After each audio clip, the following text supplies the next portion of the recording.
Pagpasalamat ng tao yung buhay siya ngayong araw na to, yung malakas siya, wala siyang sakit at karamdaman.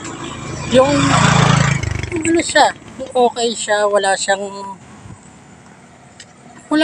kabigatan sa kanyang kalooban. Yan. Kaya mas magandang unang-unang mo ipagpasalamat sa Diyos yan.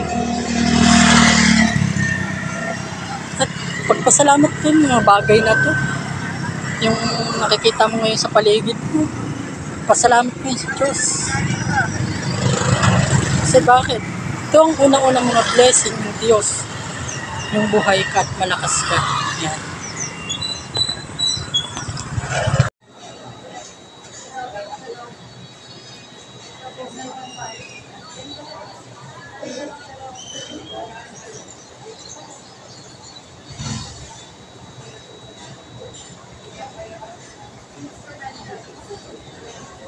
Po kami dito kay Ninong Erwin Pastrana.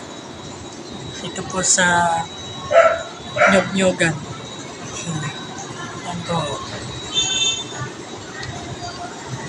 Yan.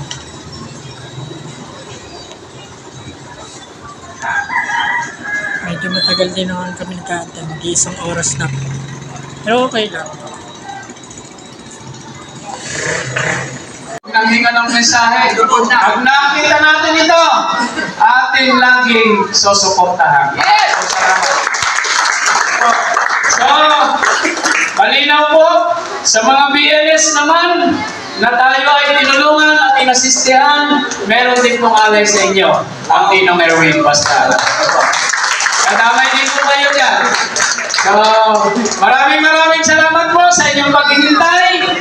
Hari naman po ay tayo ngayong hapon ay naging masaya sa ating mga magtadao pang palad ngayon. Maraming salamat. Okay po. Hingan natin ang